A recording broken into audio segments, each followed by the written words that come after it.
A very good morning to all. In today's class, let us start with chapter 2, Functions of Management. Before we start the functions of management, let us recall the meaning of management which we have already learnt in our previous classes. According to Henry Fayol, he says, to manage is to forecast, to plan, to organize, to command, to coordinate and to control. According to Peter F. Drucker, he says management is a multi-purpose organ that manages a business and a manager and the worker at a work.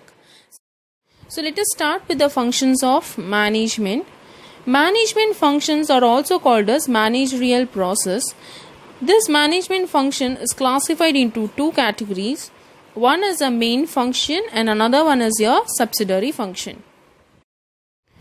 Let us start with the main functions of management. We have 7 main functions of management.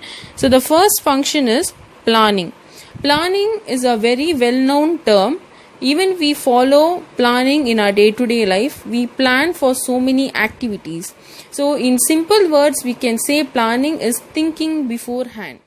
Right? If my objective is to get centum in accountancy or centum in commerce, I have to work from the day one. How I am going to study? What are the strategies that I am going to use for planning out to study and completing the work on time?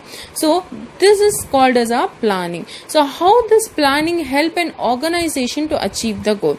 So when we do planning, we will think in advance that what we are supposed to do it, right? What should be done, how it should be done, and who should do it. Planning help to maintain managerial effectiveness as it work as a guide, for the employees for their activities.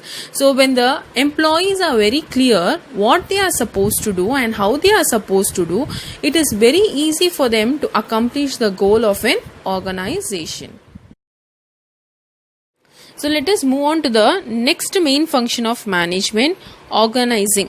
What is meant by organizing? It is nothing but creating a harmonious relationship among the members of the organization. So the major work of organizing function is to assign the job to the employees,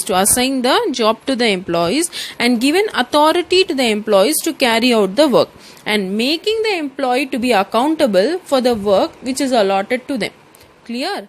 Let us move on to a very important function of management, staffing.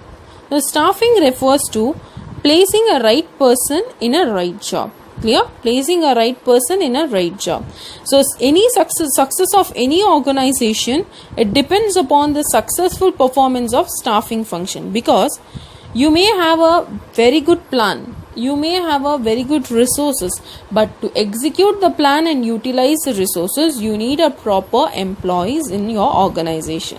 Right? You need a proper employees in your organization. So this staffing function includes selecting of right person, training the person who is in need, and promoting the best person who is doing a best work, then retiring the person who is age old, then giving a performance appraisal to the employees. If a person is doing a job very effectively and efficiently, then he must get a performance appraisal, and also see to that the employees are getting a proper remuneration, proper salary for the job given to them, right?